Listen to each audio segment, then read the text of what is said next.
your show, Politics with KO.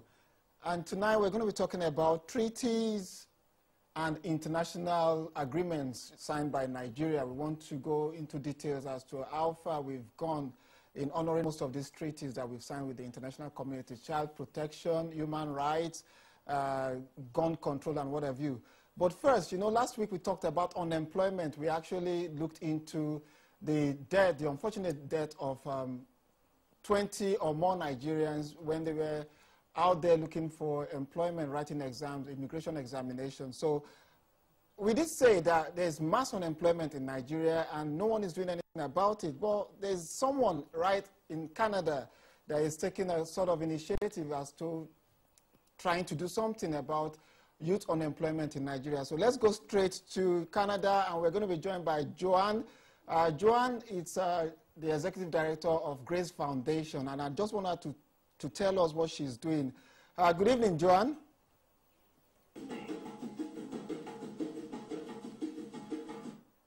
Hello, good evening, Joanne. Good evening. Welcome to Politics with KO. Now, you're in Canada, and you're doing quite a number of stuff in terms of youth unemployment in Nigeria. Could you just tell us what you're doing?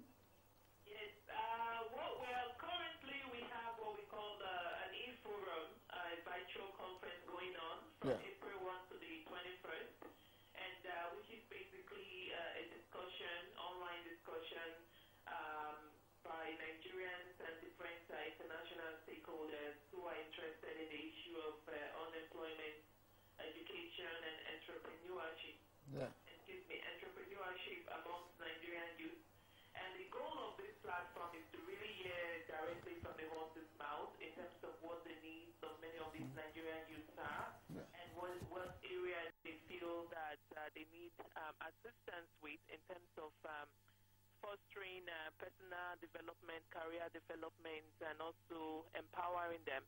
So that's what we're doing. And then in May, we are also going to be announcing a call for application for our what we call empowerment packages. And this, we are trying to empower up to 100 Nigerian youths who are residing in Nigeria. Either they are unemployed, underemployed, or they are looking to start their own business.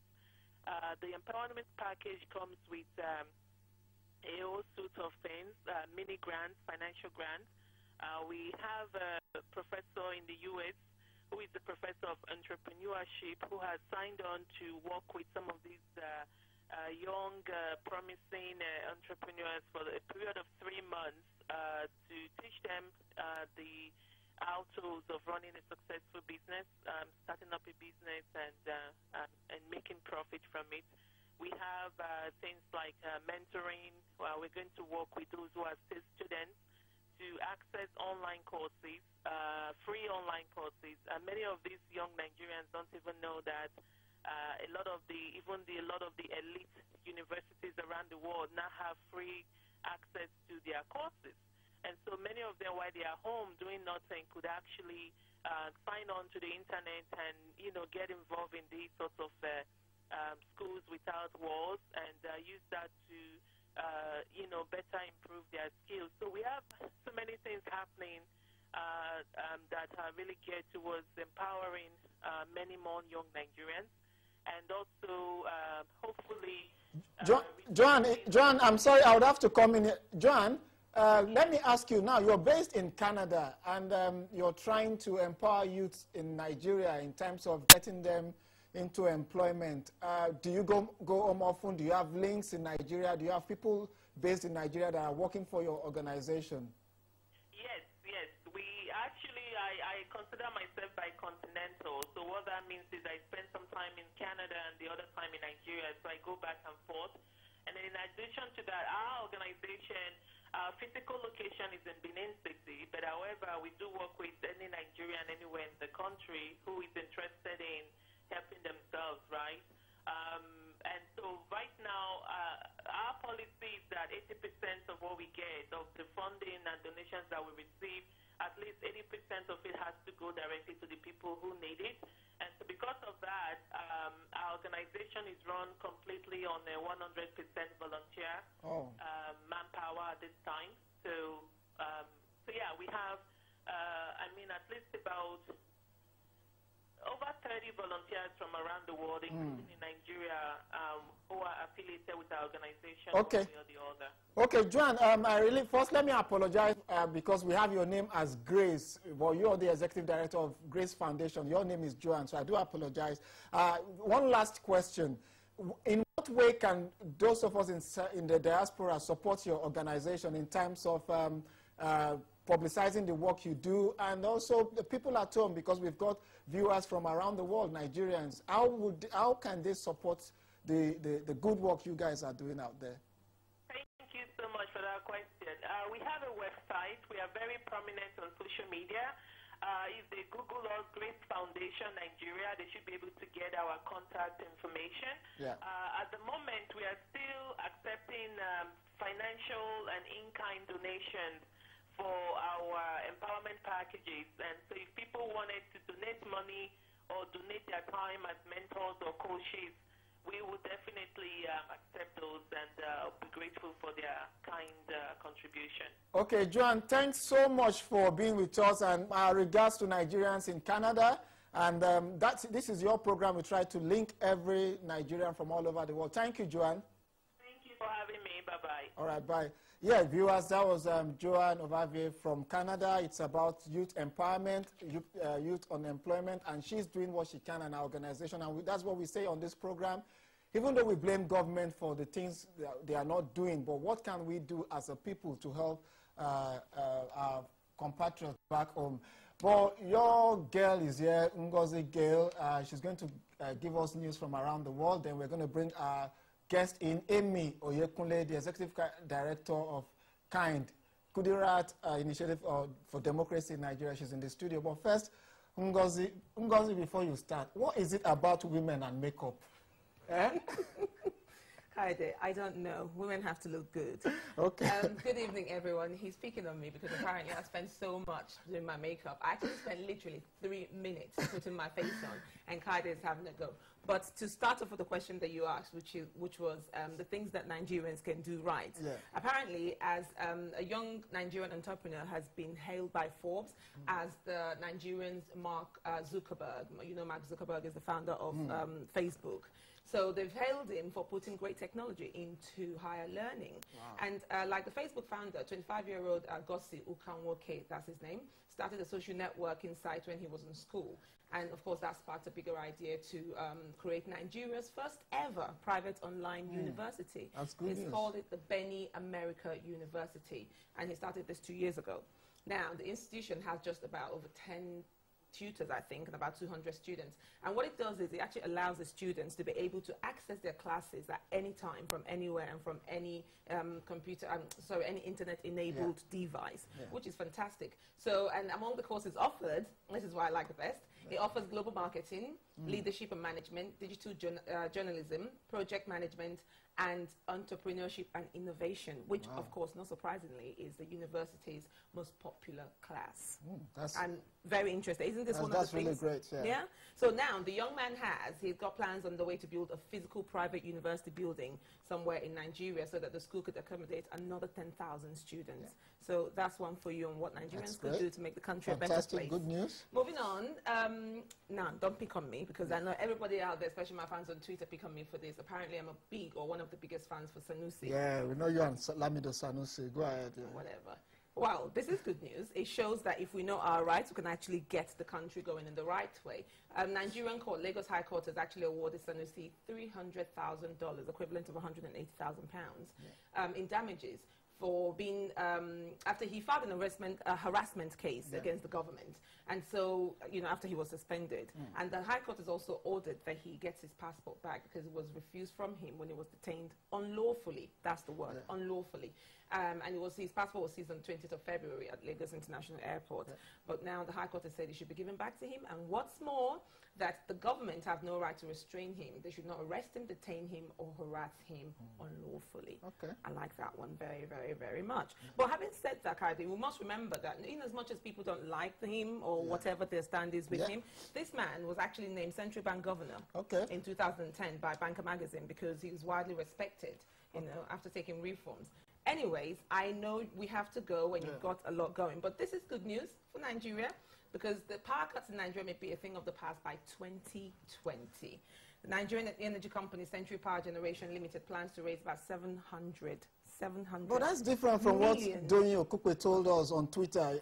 Well, somebody who claims to be Doyin Okukwe, that we're going to see power improvement next month, really. Why they keep changing? I don't know about next month. According to this is coming from Sam Amadi. He's the chairman of the Nigerian Electricity Regulatory Commission in Nigeria. He's saying that because Nigeria is constantly in frequent blackouts, there's plans on the way to boost its current electricity output from 4,000 megawatts to 20,000 megawatts by 2016.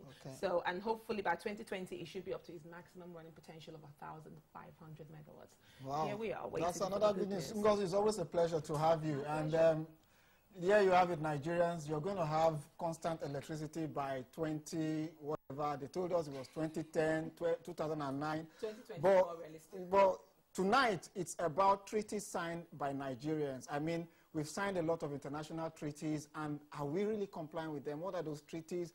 What are the effects of our non-compliance with most of the treaties that we signed with the international community? We'll show you this short clip, then Emi Oyekunle will be in the studio. This is courtesy of Oxfam. It's about treaties and gun crime. Keep an eye on the AK-47. And not just soldiers. It makes short work of children, mothers, and grandparents. So why are there more international laws governing the trade of bananas than of Kalashnikovs? Because there hasn't been a broad outcry. Weak laws make the trade in arms rewarding for unscrupulous dealers, but deadly for communities. Take Africa. Kalashnikovs and guns modeled on them are flooding the continent. But this is no homegrown crisis. 95% of these weapons come from other places, places far from the violence, places where most of us don't know what Kalashnikovs look like. So take a look. Consider the facts. Between 1990 and 2005, armed conflict cost Africa an estimated $18 billion a year. That's $18 billion that could have been spent on schools and health clinics, clean water and roads. Essentials that every community needs to thrive. What could $18 billion buy? More than 4,500 new health clinics in each country in Africa. Local families alone can't stop the incoming tide of weapons. The global community, you, me, our governments, need to act together to support the International Arms Trade Treaty. The treaty would require countries to adopt strong laws on the trade of weapons across borders. The leadership of the NRA and other opponents of the treaty want you to believe that it will threaten domestic gun ownership. That's just not true. Welcome, viewers. My name is Kayode Ogundamisi, and it's actually a pleasure to actually take on this topic today because it's something really serious. And I've got with me in the studio Honorable Alebioshu. My Yoruba is getting corrupted now because I don't know what's happening to me. But I must tell you that we have in the studio, we have Honorable Alebioshu, and then we have Emi Oyekunle. Emi Oyekunle is Executive Director of KIND, which is the Kudirat Abiola Initiative for Democracy. And if you all remember late Kudirat Abiola, this is a foundation that was established, you know, to keep her name alive. This was a lady that was assassinated under the Abacha administration. And her daughter, Afsat Abiola, just thought it was good to just have something in our memory. And what we have in our memory is this foundation that has helped a lot of young Nigerian ladies, you know, to get them into employment, to get them into training, to get them into learning more about their country. And then my other guest, Honorable Alebioshu, is a Nigerian lawmaker from the House of Representatives. The House of Representatives is a lower house in the Nigerian legislative arm. We have the Senate, and then we have the legislative organ. And he's a chairman committee, House Committee on Treaties and Agreement. And we just want to know what's happening because we keep saying these lawmakers don't do anything apart from eat our billions and millions. So we want to ask him, has he been doing anything? Has the House been taking the issue of treaties seriously? And it would be good to just hear what Honorable Alebioshu has got to say regarding the issue of treaties in Nigeria. And then from KIND's perspective, they work with young Nigerian women to empower them. So I welcome you, Honorable Alebishi. You're welcome to Politics with KO. Thank you for having me. And then, Amy, it's good to have you live in the studio. We used to just connect with you in Nigeria via the phone, so you're welcome to Politics with KO. Thank you. Now, you're the House Chairman on Treaties and Agreement. Correct. Can you tell us what treaties and, just for our viewers, I know a lot of people are quite informed, but tell us what this is all about. The Committee on Treaties and Agreements is a committee of this current assembly. It was put in place, it was created as a result of the way the House felt the issues of treaties was being treated. And we had several issues here. We were looking at a way through which we could interface with the executive arm of government. The executive arm of government, as you know, is saddled with the responsibility of entering into these treaties. And Section 12 of our Constitution is quite clear, which says that no treaty shall have the force of law until it has been domesticated by the National Assembly. But it has to go through processes. It goes through the process of a bill, but it has to be initiated by the executive arm. Okay. So we've entered into so many, and we got to realize that the domestication process had been slow. So the committee was created to kind of interface and to hasten, quicken things up. Also to, in some cases, we have gone further to look at how, if there's reciprocity, the features and the benefits of those treaties, and so on. Okay, I've got Amy here. Amy, tell me, you are familiar with the work you do with KIND. Can you name one or two of these treaties that affect Nigerians directly? Because when Nigerians are hearing about treaties and agreements, all they are thinking is, what has this got to do with my Gary, and how does it affect the work what you do with young women in Nigeria? Well, the Honorable said that it was slow. I would say it was non-existent, actually, but okay. To break it down, treaties are something as simple as a Child Rights Act, law. That's a treaty that was signed a long time ago by Nigeria that is yet to be domesticated in 23 states. I stand corrected if that's wrong, but in a few states. For KIND, we work extensively with young women, with women.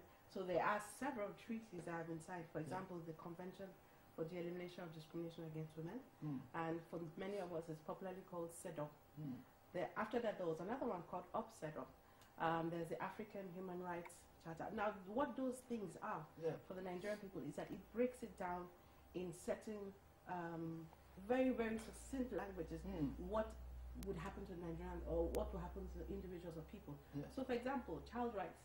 It says in the child rights that can't marry until you're 18. 18, yeah. Was it 16 or 18, Honorable? 18. 18.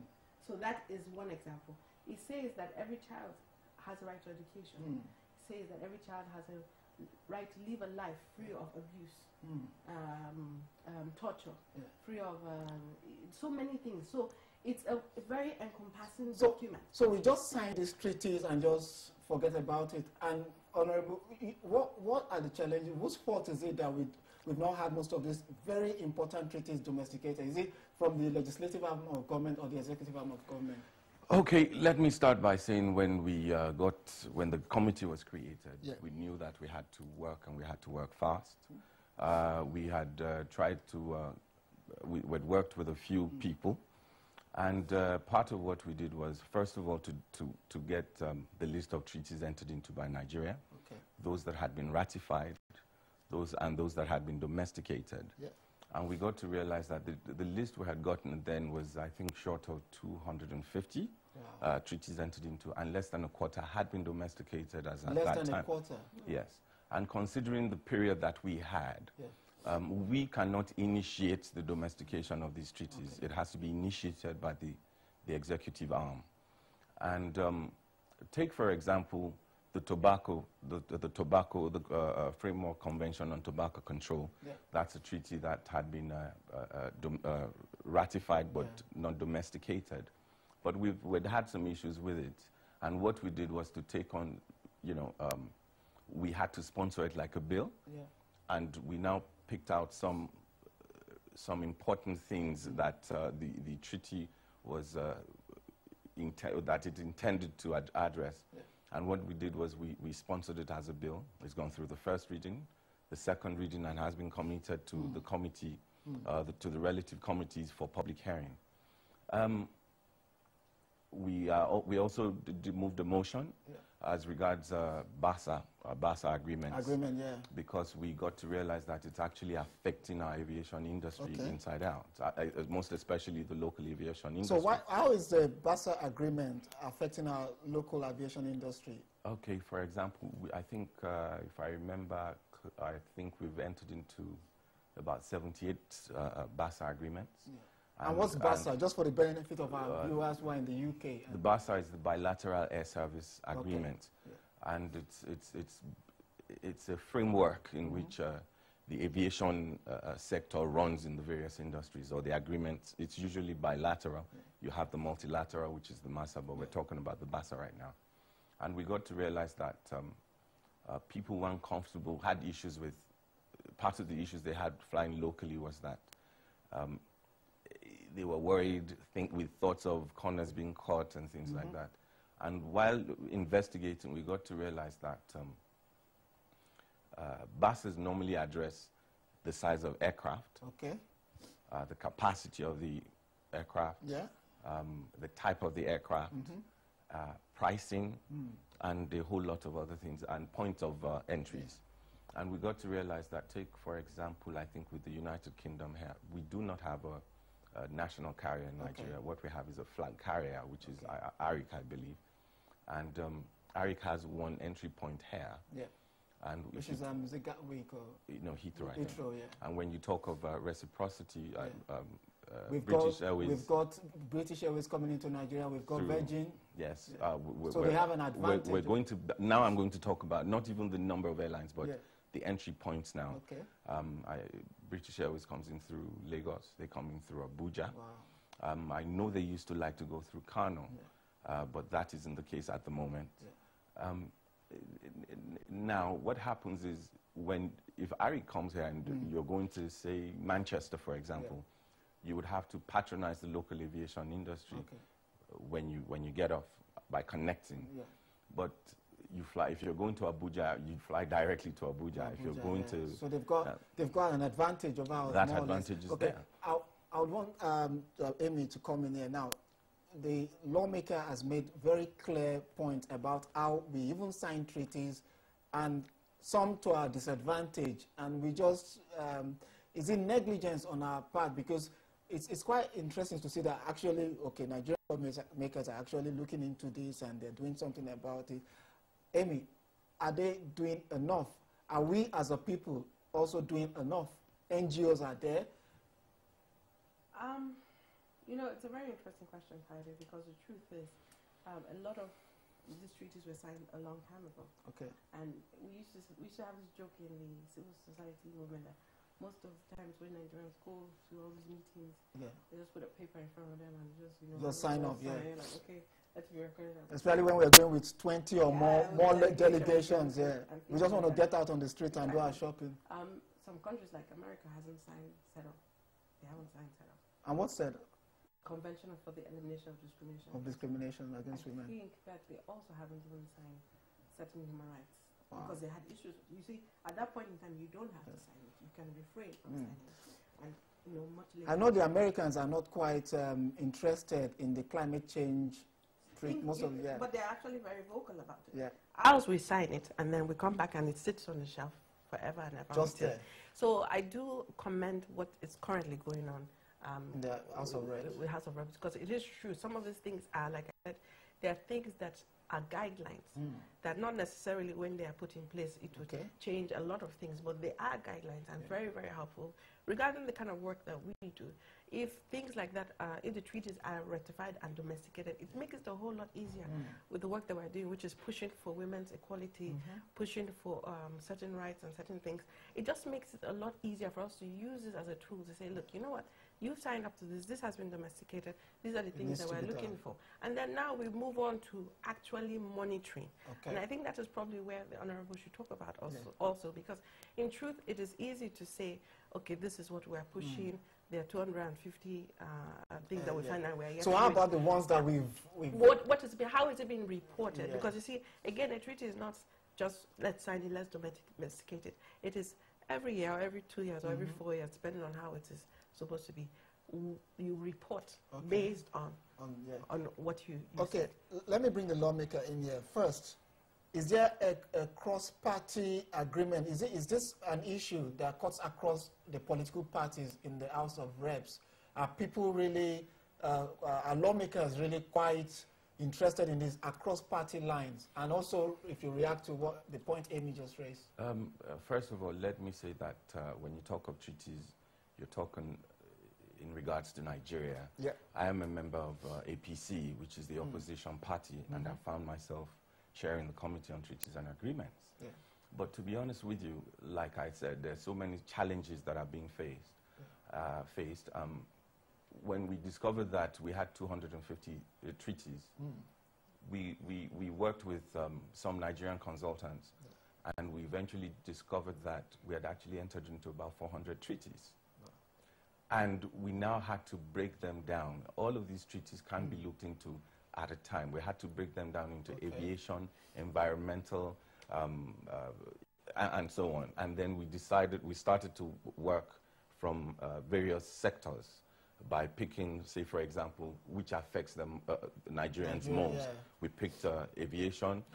We're going to be looking into, I think this next quarter, we're going to be looking into business investment treaties and how Nigerians can actually benefit from some of those business investment treaties. But besides domestication, the main problem we have is that there isn't any publicly available documentation of treaties entered into by Nigeria. And it makes it much more harder. And that's why we have been working with the likes of Professor Uche Ofodili. So if I get you right now, Nigeria as a country does not even have a comprehensive list of the number of treaties let me put it this way. If you decided right now to Google and see what treaties have been entered into by Nigeria, you probably won't be able to get everything at a go. Wow. Not on a Nigerian website. You might get it on Geneva. Not on a Nigerian website, yes. So you'd have to go to the international organization. And not just one, various organizations. And if you look at... then why do we have office, sorry to interrupt you, why do we have Office of Statistics that we put a lot of budget for ministries that are meant to keep archives and what have you? Like I said, the committee was set up because the House wasn't happy with how issues of treaties were being handled. And some of these treaties impose financial obligations on the country. Wow. You know, that's just one of those things that we have to...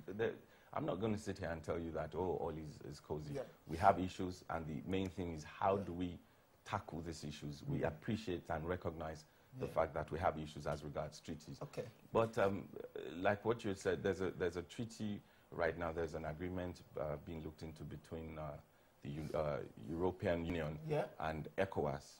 And Nigeria is being pointed at for stalling.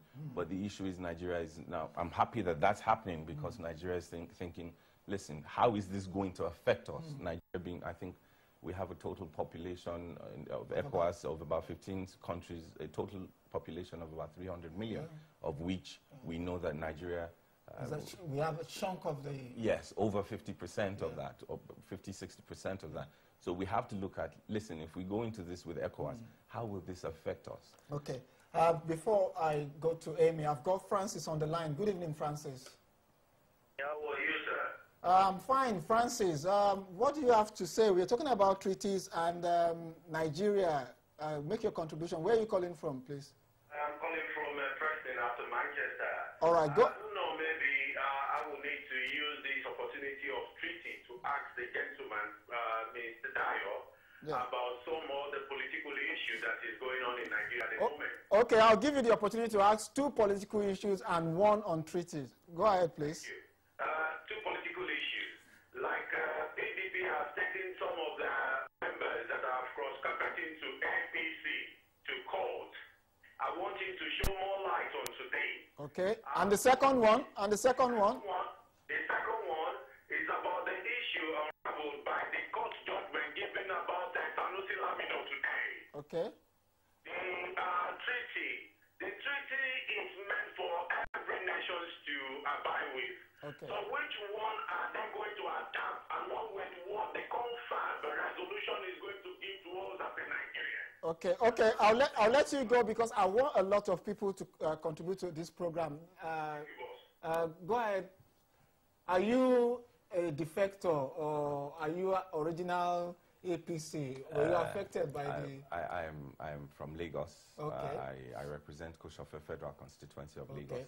So You're secured. I started out as ACN, Okay. and the amalgamation brought about. So you're APC. secured. Your seat is secured. Well, it has nothing. This is Nigeria we're talking about. The reason why I'm with APC is because I believe in the ideologies of. Let's APC. talk about the fact that are members of the APC, like Francis is asking, thrown out by the court. What's the position of it? Well, it's a process. They got some judgment. They got a judgment saying that. As regards what he has said, that they can't decamp. But it's amazing. Before now, it has been. It's usually a celebratory mode when people defect to the PDP. But in this case, now that it's happening to them, this is the first time that would have, I think, about a 10 people difference between the ruling party and the opposition, and it's very close. Which is good for our democracy. This is wonderful for democracy, not just for politicking, to be honest with you, for democracy in Nigeria. Okay, Amy was going to say. I have a completely different. All right, go ahead, Amy. It boggles my mind. I'm Nigerian. I live in Nigeria, and I wonder how, it's so easy for politicians who started out somewhere to say, oh, you know what, because I'm not getting my way in this party, I'm going to decamp. I will fly to PDP, and tomorrow from PDP they will fly back to ACN, and vice versa. And in the meantime, people are watching and looking, and I can't get my head around it, because the way I see it is, you are a politician and you join a certain party for certain ideals. Because, like you said, you represent and you believe what the party stands for. How do you wake up after 2 years and all of a sudden you just wake up and bam, he hits you? But people also defect in the UK, don't they? Well, you know what? The rate at which it is happening in Nigeria is beyond unbelievable. Okay, before we distract this program I want to read a Twitter message from Dikpo. Dikpo on Twitter says, it's funny how Nigeria enters treaties and we don't have records of such treaties. I mean, Dikpo on social media is quite embarrassed that we don't have records of treaties. And like I said, we do not have publicly available records. What happens is that normally the Constitution recognizes the Office of the Attorney General as the depository of these treaties. But usually the various ministries and agencies enter into these treaties on behalf of the country. And then there's a detach between their office and that of the Office of the Attorney General. Usually, I think they forward it to the Office of the Attorney General to look at it, and then they return it. And after that, there's a disconnect. And that is part of what we're trying to get at. Let us talk about a treaty within Nigeria that your political party, the APC, especially you're from Lagos State, continue to violate. The Freedom of Information Act. Your governor has been is so determined to stop people from accessing information about the finances in Lagos. Why is Lagos State being at the forefront of violating the terms of the FOI? It's not domesticated in Lagos. How is that, if you would... the Freedom of Information Act enacted... On how it's being done, The fact is, Lagos today remains one of the states that has not domesticated the FOI Act. Correct me if I'm wrong. No. It doesn't work like that. It's the country. It's the federal government, the executive arm that's in charge of domestication, the National Assembly. We're talking about no. They have the federal has done FOI. Yes. And it is up to different states. Ekiti has done it. To implement. To domesticate and implement. Domestication, the Constitution of Nigeria, Section 12, says that no treaty will enter into force of law until it has been domesticated at the federal level by the National Assembly. FOI so once a treaty, we're talking about treaties now, once it has been domesticated by the National Assembly, it becomes law. So why is the... No, it becomes law, but it is still yet, and correct me if I'm wrong, because we have this problem with child rights. Even though it has been done at the national, not all the states have domesticated it. So some states have gone ahead, domesticated, and have begun implementing. Lagos State is one of them. Let me explain a bit better. If you talk of implementation, that is different. If you talk of domestication, it lies within. For example, sorry to interrupt you, and permit me to interrupt you, please.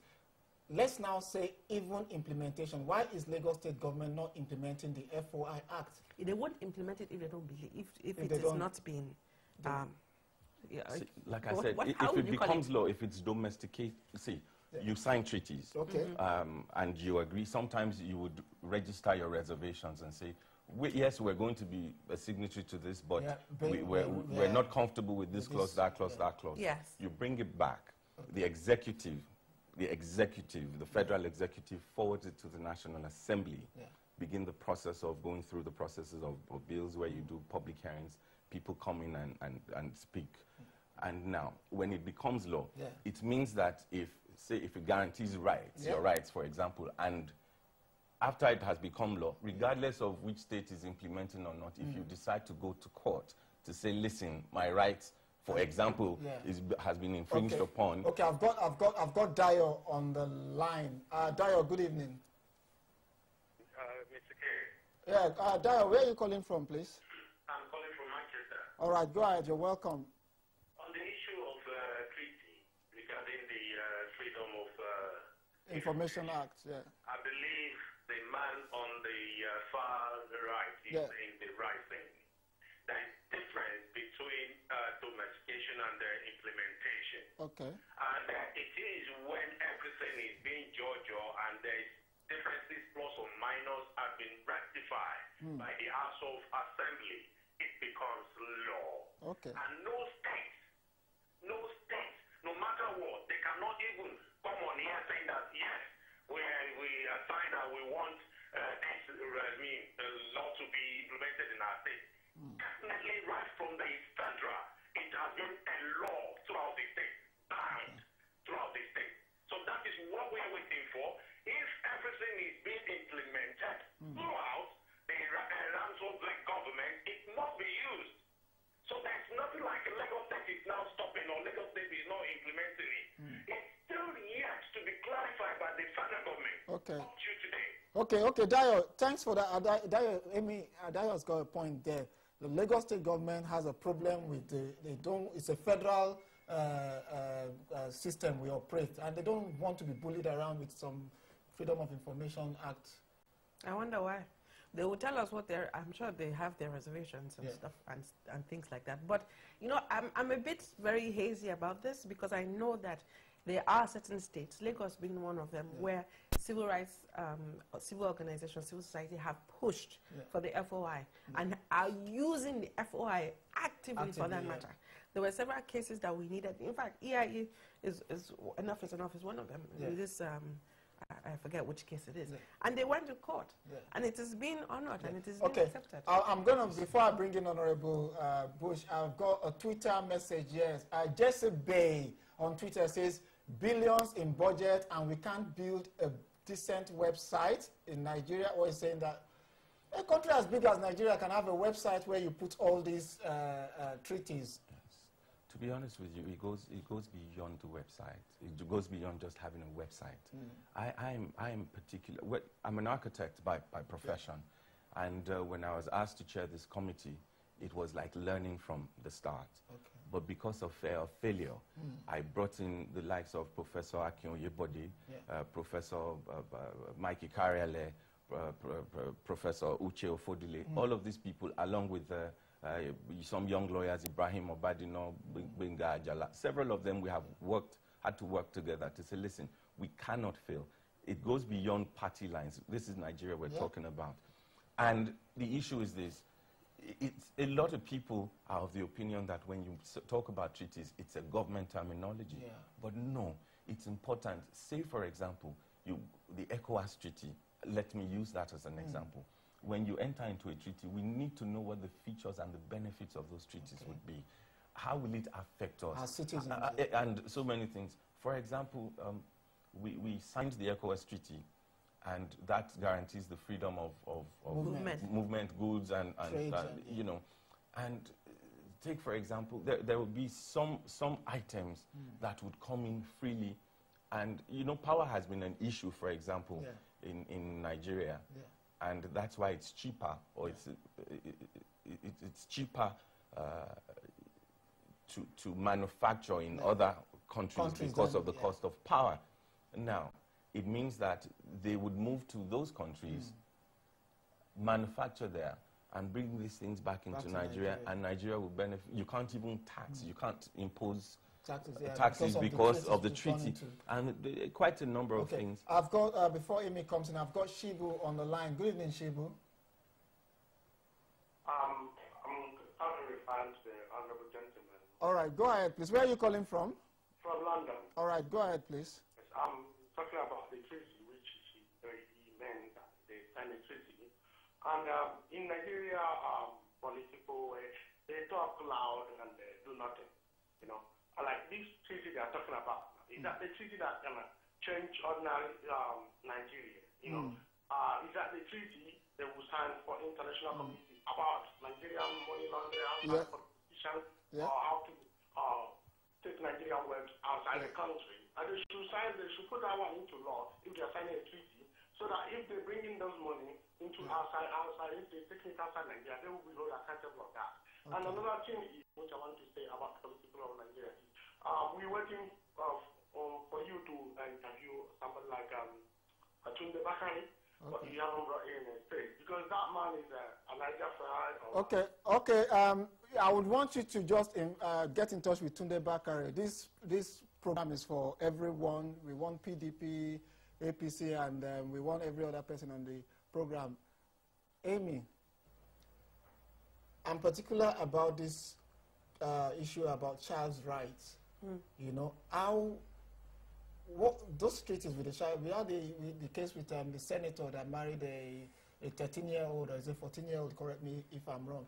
If we sign this treaty, domesticate it, and can we take Nigeria to any international organization and say, look, they are not complying to what they've signed? The Honorable probably be better of answering that question, but off the top of my head and from what we've done, no. No. Okay, Honorable. Listen, you can't say you have enjoyed life or you know life until you have lived it. Yeah. And what experience tells me is this. There are cultures, there are regions in Nigeria where child marriage, for example, is a practice. And we need to understand that. I'm not even going to allow you to finish that. Please hold on. No. Please. Oh, no.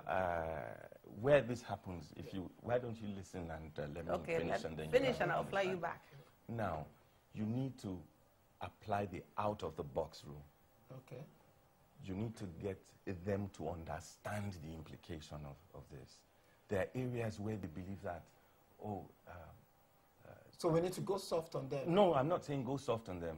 We need to use different methods for as long as the message is delivered. Yes, Nigeria will sign these things. We'll sign the treaties, look at how they can be implemented. But how do you go into those rural areas? We're not talking about the city. How do you go into the rural areas to actually monitor and let them know that, listen, this is not healthy, this is wrong? Obviously, Amy disagrees with that. Completely. Completely. I mean, you know what? The truth is, yes, there are places and areas where certain things obtain. And they've always obtained more or less because they let them do it and get away with it. And there has been no repercussions. There have been no punishments whatsoever.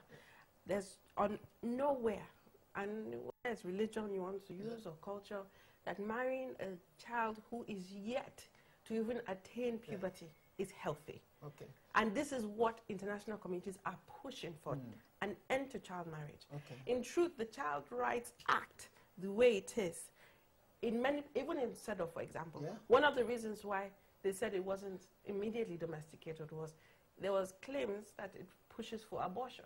Okay. It pushes for certain things. And there's a clause in terms of reproductive, that a woman has a right to her body, reproductive choices and things like that. It was ratified, it was signed. When it came to domestication, oh, no, it pushes for abortion, it pushes for this. So what we're having is that our culture is more or less clashing with. Yes. Okay. Yes. Before and you know what we do? We do, okay. in fairness to what the Honourable said, we do look at it and say, okay, well, we have reservations on this part. We have reservations on this part. We want to take this part away. We want to put this in. We want to do that. And it works. Okay, before I let you come in, I've got on Twitter, Dick Paul says, what is Honorable Dio Bush Alebios doing about the record of these treaties? And there is no excuse for Lagos State not to implement the FOI Act. That's none whatsoever. No, we had addressed that. And as regards the what you're doing about yes, we had mentioned some of these things to say that we have grouped them. We took an external consultant to even let us know. What we were furnished with by the Office of the Attorney General was 250 treaties. And we had to get external sources that brought up a total of about 400 treaties. Wow. Of the 400, we looked at, out of the 250, only a quarter or less than a quarter had been domesticated. And we now started to batch them up to say, okay, these are, I will repeat again, environmental treaties, aviation, business investment treaties, and until we finish before. You can. Yes, but to be honest with you, it's actually the function of the Office of the Attorney General to do this, but we are not letting it go. Okay, before I let Amy come in, I've got James on the line. Good evening, James. Okay. How are you, James? I'm all right, are you? I'm fine. Where are you calling from, James? I'm calling from London. All right, go ahead, please. I just want to pick up on the reply given by Amy about the issue of information and how to implement some of these treaties regarding child, what they call it. The Honorable was saying that how can we get into the rural area to implement this information? And she was saying that no, it cannot be happened. But I would need to let her know one thing. Now, when we're talking about culture remains, and it's a two parallel line to what information or what understanding you are having regarding civilization. That is one. Two, let me ask her a question. Okay, go ahead. The incident regarding the killings of the school children in the far north, Amy and others should be able to stand on their feet right now to put all these people into book and for Nigerian government to make sure that they look for them and apprehend them and bring them to book. Okay, great, James. Let me. And I want Amy to answer this. Okay, great, James. Amy, why are you not putting pressure on Goodluck Jonathan and others to bring Boko Haram to justice? I'm not trying to trivialize the question, but I'm trying to summarize it. Like, the NGOs, really, he's got a point there, are not doing enough in his opinion. Thank you, James, for your comments. Now, first and foremost, I would say the aspect of culture. Culture is not static. Culture is not cast in stone. Culture is not something that this is culture, tomorrow is the same. It consistently and constantly changes. And it changes based on the times, based on the people, and so many other things. That is one. Two, regarding the issue of killings in the north. A few weeks ago, a month when this happened, KIND and other organizations, particularly women, we went on the streets, we marched, we protested, and we strongly condemned the killings. Now, again, you see, in Nigeria, there are so many issues that you have to deal with. And you have to really, really, at some point in time, pick, otherwise you just go... you can't, you have to pick your battles. You really go crazy. But here's the thing that I would like to answer, James. It's the Boko Haram or the killings, whatever it is. We are not, maybe Honorable answer that from a political point of view, what is going on, why is it continuing? We are looking at implications for women, and children, for men. And those are the things that we are handling. And I will be happy to answer that in a later segment. Okay, before I go back to Honorable Adebish, I've got Ijoma from Spain. Good evening, Ijoma. Hello, good evening. Yeah, Ijoma, what part of Spain are you calling from? I'm calling from Murcia. Okay, go ahead, please. Yeah, please. I have a question for Honorable. Okay. Based on one answer he gave about the treaty we signed that we don't have life. People goes out, manufacture, bring in and sell, and for the sake of the treaty, we cannot tax them. Now, I want to ask a question. Does Nigerian government actually study what they are about to sign? Not only they study? Do they go back and study what they are about to sign? Okay. Ask questions before they sign it. All right, great. Ijoma, thanks for calling because we're about to round up. I want Honorable Bush to... Do people actually read what they sign? I mean, people in government... It's treaty signing takes a process. Yeah. And you would see that the United Nations has even called for a new generation of treaties. Okay. Because of the recognition of the lopsidedness of the benefits of these treaties entered into, not just by Nigeria, but by developing nations. Yeah. So this is it's not just a peculiar issue with Nigeria. It's sad, which I appreciate. It's sad. And that's why we're going through the process. Okay. It's not business as usual. That's why we're doing this, to identify what those treaties are. Okay. We've called for a BASA audit as one in the right step. We're now going to be looking at the business investment treaties entered into now, and the deficiencies or the demerits will be picked out, and then it can be tabled to say, listen, this is what... I've got quite a number of the questions we have on Twitter saying, dear Honorable, how can I have access to all the international treaties that Nigeria have signed so far? You've mentioned, you've tackled that a number of times. But to be honest with you, I think in the meantime, we have the NII, Nigerian Institute of International Affairs. Yeah. We can also get some through them. They're quite organized there as well. Well, I'm also aware that Nigeria is actually not the only country that is dilly-dallying on treaties. The state of Israel, man, you need to know the number of treaties the state of Israel has refused to sign, consider, especially with the rights of the people in Palestine. So we've got very good company and with the state of Israel in terms of, its treaty, and the United States of America too, especially with the Kyoto Agreement and climate change. Now, Amy, just quickly, what's the way forward? I think the way forward is kind of like what the Honorable has said, which is let us see what we have, let us see what works, let us create structures and processes to ensure that this is made better. Okay. I think another thing that what is missing in this argument or debate is the knowledge of the people, the people that these treaties are supposed to help.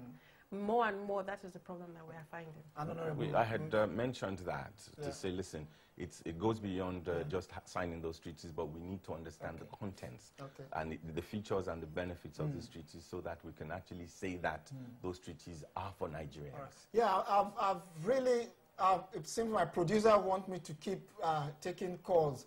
Nee, quickly, just make a quick contribution. Nee, good evening.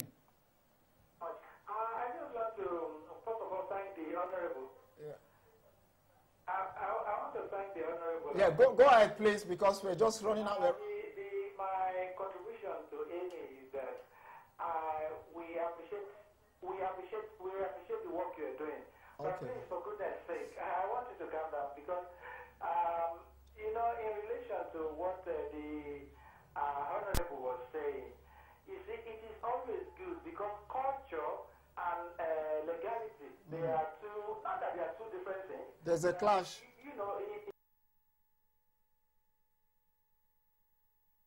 And it must be given time. It must be given time to work. Okay, I'll let Amy, even though I've said you should say your last word, I don't want to be one-sided here. You need, the NGOs, you need to calm down in Nigeria. How about we just got our independence in the 1960s? That why don't we just lie down low and be dead for all the year? You know what I think? It's not an NGO's role to calm down. I think it's an NGO's role to put you on the spot. Yes, I agree that culture needs to take its place. But in the meantime, there are people dying, there are people going through all sorts of havoc. Well, they're taking their sweet time.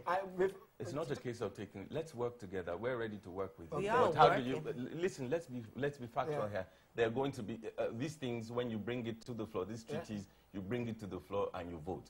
But where somebody who sees what you are to vote on conflicts with his culture. Then there's a problem. So what do you do? So it's sensitization, thinking out of the box, bringing forth people. Okay, I've got to round up now. I want to thank both of you for coming on the program. Thank you for having me. And Amy, it's good to have you on the show. Nice to meet you. Viewers, it's been a pleasant day today, and you know, we're trying to improve this program. We need your support, you know, to be able to sustain this in terms of making sure that the quality gets better.